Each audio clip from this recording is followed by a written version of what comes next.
আসসালামু আলাইকুম। সবাইকে স্বাগত জানাচ্ছি গ্লোবাল ভিউজে। আপনাদের সঙ্গে আছি আমি ফারজানা নিসা। আজ জানাবো আন্তর্জাতিক গণমাধ্যমে আলোচিত সংবাদ ও বিশ্লেষণ। যুদ্ধবিরতি হবে হবে করছে, নেতানিয়াহুর সুরও নরম হয়ে এসেছে। কোনো ধরনের লক্ষ্য অর্জন ছাড়াই গাজা ছাড়তে হচ্ছে ইসরায়েলকে। এর আগে নিরীহ ফিলিস্তিনিদের ওপর বর্বর হামলা চালাচ্ছে ইসরায়েলি বাহিনী। ভয়াবহ পাল্টা হামলার মাধ্যমে এর শক্ত জবাব দিচ্ছেন ফিলিস্তিনি যোদ্ধারা। একই সঙ্গে দখলদার বাহিনীর উদ্দেশ্যে কঠোর বার্তা দিয়েছে হামাস ও হিজবুল্লাহ। এদিকে তেল আবিবের বিশাল বিক্ষোভ থেকে হামাসের সঙ্গে অবিলম্বে চুক্তিতে আসার দাবি জানিয়েছেন ইসরায়েলিরা। এক জরিপে ৭২% ইসরায়েলি বলেছে হামাসের সঙ্গে বন্দি বিনিময় চুক্তি করে গাজার সংঘাত এখনই বন্ধ করা প্রয়োজন।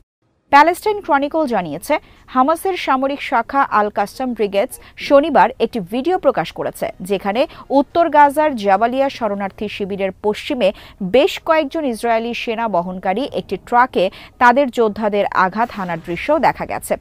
আল কাসাম বলেছে, জাবালিয়ার কমিউনিকেশন জংশনের পাশে সেনা বহনকারী কয়েকটি ট্রাক এবং অন্যান্য গাড়িতে আঘাত হানেন তারা।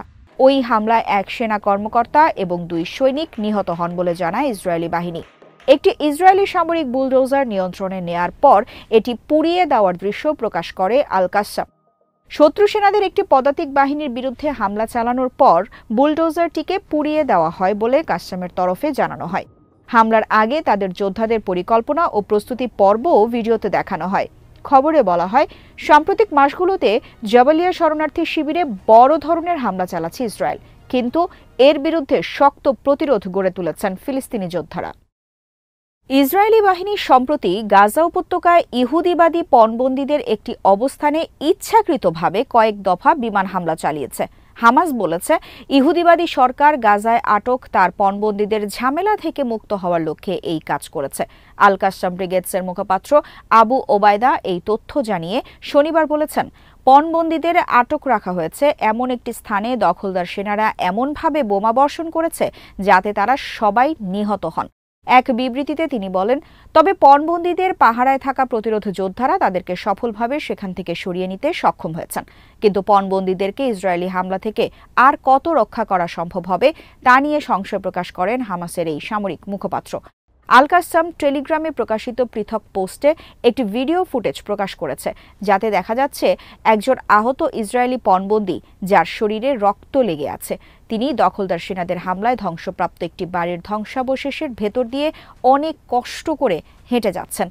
ওই ফুটেজের সঙ্গে দেওয়া বার্তায় হামাস বলেছে, ইসরায়েলি প্রধানমন্ত্রী এবং সেনাপ্রধান গাজায় আটক পণবন্দীদের ছাড়িয়ে নেওয়ার ঝামেলা থেকে মুক্ত হওয়ার জন্য সব ধরনের চেষ্টা করে যাচ্ছেন। বন্দীদের হত্যা করেই তারা ঝামেলামুক্ত হতে চান। বন্দীদের মুক্তি নিয়ে চরম অবহেলার প্রতিবাদে শনিবার প্রায় ২,০০০ বসতি স্থাপনকারী তেল আবিবের বিগিন রোডে ইসরায়েলি সেনাবাহিনীর সদর দপ্তরের সামনে বিক্ষোভ করেন। হামাসের সঙ্গে চুক্তি করে বন্দীদের ফিরিয়ে আনার দাবি জানান তারা। এর কাছাকাছি স্থানে সাপ্তাহিক সমাবেশ করে হোস্টেজেস অ্যান্ড মিসিং ফ্যামিলিজ ফোরাম। সেনা সদর দপ্তরের প্রবেশপথে বন্দী মাতান জাঙ্গাউকারের মা আইনভ জাঙ্গাউকার ইচ্ছাকৃতভাবে আলোচনায় বাধা তৈরির জন্য প্রধানমন্ত্রীকে অভিযুক্ত করে বলেন, নেতানিয়াহু যদি তার ছেলের নিরাপদ প্রত্যাবর্তন নিশ্চিত করতে না পারেন, তাহলে তিনি নেতানিয়াহুর জন্য ভয়াবহতম দুঃস্বপ্ন হয়ে উঠবেন। আইনভ বলেন, আমি কর্মকর্তাদের কাছ থেকে জেনেছি মাতানকে ফিরিয়ে আনার জন্য যুদ্ধবিরতি চুক্তির ইচ্ছে নেই আপনার। আপনি আমাদের সঙ্গে অনবরত মিথ্যা বলে যাচ্ছেন। তিনি বলেন, নেতানিয়াহু চাপ সামলাতে হাতে গোনা কয়েকজনকে ফিরিয়ে এনে বাকিদের জীবন নিয়ে ব্যবসা করতে চান। আমি আপনাকে স্পষ্ট করে বলছি, কোনো ক্ষমা পাবেন না। আমার সন্তানের লাশ যদি ব্যাগে করে বাড়িতে আসে, আমি সারা জীবন তোমাকে তাড়া করব, তোমার সবচেয়ে খারাপ দুঃস্বপ্ন হয়ে দাঁড়াবো। লেবাননের প্রতিরোধ আন্দোলন হিজবুল্লাহর মহাসচিব শেখ নাইম কাশেম বলেছেন, ইসরায়েল বহুকাল ধরে নানা ধরনের নৃশংসতা ও পাশবিকতা চালিয়ে পশ্চিম এশিয়া অঞ্চল থেকে প্রতিরোধ অক্ষকে মুছে ফেলার চেষ্টা করেছে, কিন্তু তেল আবিব তার লক্ষ্য অর্জনে কেবল ব্যর্থ ও হতাশ হয়েছে। তিনি শনিবার রাতে টেলিভিশনে সম্প্রচারিত এক ভাষণে বলেন, ইহুদিবাদী শত্রু তার সম্প্রসারণকামী নীতির বিরোধী যে কোনো প্রতিরোধকে নির্মূল করার জন্য বহু চেষ্টা করেছে। এ লক্ষ্যে তেল আবিব যত পাশবিকতা ও বর্বরতা চালিয়েছে তার কোনোটিই সফল হয়নি, কারণ এগুলোকে পাশবিকতা হিসেবেই দেখা হয়েছে, সাফল্য হিসেবে নয়। ইসরায়েলের বিরুদ্ধে সাম্প্রতিক যুদ্ধে হিজবুল্লাহর সাফল্য তুলে ধরে শেখ নাইম কাশেম বলেন, প্রতিরোধ যোদ্ধাদের প্রতিশোধমূলক হামলায় অন্তত ৬০,০০০ ইহুদিবাদী ১ বছরেরও বেশি সময় ধরে ঘরবাড়ি ছেড়ে নিরাপদ আশ্রয়ে পালিয়েছিল। তাছাড়া হিজবুল্লাহ যখনই রকেট ও ক্ষেপণাস্ত্র হামলা চালিয়েছে তখনই ইহুদিবাদীরা হাজারে হাজারে ভূগর্ভস্থ আশ্রয়কেন্দ্রে চলে যেতে বাধ্য হয়েছে। তিনি বলেন, পক্ষান্তরে ইসরায়েলি বাহিনী আমাদের একমাত্র যে ক্ষতিটি করতে পেরেছে তা হলো আমাদের নেতাদের গুপ্ত হত্যা। সাম্প্রতিক যুদ্ধে হিজবুল্লাহ বিজয়ী হয়েছে উল্লেখ করে তিনি বলেন, তেল আবিব উপায়ান্তর না দেখে আমাদের সঙ্গে যুদ্ধবিরতি চুক্তি স্বাক্ষর করতে বাধ্য হয়েছে। হিজবুল্লাহ মহাসচিব বলেন, প্রতিরোধ যোদ্ধারা না থাকলে ইসরায়েল সাম্প্রতিক আগ্রাসনে বৈরুত দখল করে নিত। হামাস শনিবার জানিয়েছে, গাজা উপত্যকায় অবরোধের অবসান, ফিলিস্তিনি জনগণের দুর্ভোগ লাঘব এবং একটি ব্যাপক ভিত্তিক বন্দি বিনিময় চুক্তি অর্জনের লক্ষ্যে যে কোনো ধরনের আন্তরিক পদক্ষেপকে সমর্থন জানাবেন তারা। সংগঠনের ৩৭তম প্রতিষ্ঠা বার্ষিকী উপলক্ষে দেওয়া এক বিবৃতিতে শহীদদের পবিত্র রক্ত এবং জনগণের ত্যাগ ও অবিচল মনোভাবের প্রতি অকুণ্ঠ শ্রদ্ধা জানিয়ে বলা হয়েছে, ইসরায়েলি আগ্রাসন বন্ধ এবং ফিলিস্তিনিদের স্বাধীন ও আত্মনিয়ন্ত্রণের অধিকার আদায় না হওয়া পর্যন্ত লড়াই চালিয়ে যাবেন তারা। এমন সময় হামাসের এই বিবৃতি এলো যখন বিভিন্ন গণমাধ্যম বলছে গাজায় যুদ্ধবিরতির জন্য কিছু বিষয়ে ছাড় দেওয়ার চিন্তা করছে প্রতিরোধ সংগঠনটি। এদিকে কায়রোতে গাজা যুদ্ধবিরতি নিয়ে আলোচনায় অংশ নেওয়া এক মিশরীয় কর্মকর্তা আল আখবারকে জানিয়েছেন, যুদ্ধবিরতি চুক্তি নিয়ে নেতানিয়াহুর অবস্থান আগের তুলনায় অনেকটাই নরম হয়েছে। ওই কর্মকর্তা উল্লেখ করেন, নেতানিয়াহু এবার বেশ কয়েকটি বিষয়ে সম্মতি দিয়েছেন যে বিষয়গুলো তিনি এর আগে সরাসরি প্রত্যাখ্যান করেছিলেন। হামাসের সঙ্গে চুক্তিতে এসে গাজা উপত্যকায় যুদ্ধ শেষ করার পক্ষে মত দিয়েছে সিংহভাগ ইসরায়েলি। সর্বশেষ জরিপের ফলাফলে এমন চিত্র দেখা গেছে বলে জানিয়েছে ইসরায়েলি মিডিয়া। চ্যানেল 12 পরিচালিত জরিপের বরাতে টাইমস অফ ইসরায়েল শনিবার জানিয়েছে, ৭২% ইসরায়েলি হামাসের সঙ্গে একটি বন্দি বিনিময় চুক্তি এবং গাজার সংঘাত বন্ধ করার পক্ষে মত দিয়েছে। এর বিপরীতে মাত্র ১৫% ইসরায়েলি এ ধরনের চুক্তির বিরোধিতা করেছে। অন্যদিকে ইসরায়েলি প্রধানমন্ত্রী বেনিয়ামিন নেতানিয়াহুর সমর্থকদের মধ্যে ৫৬% এই ধরনের চুক্তির পক্ষে রায় দিয়েছে। বিপরীতে এর বিরোধিতা করেছে ২৪%।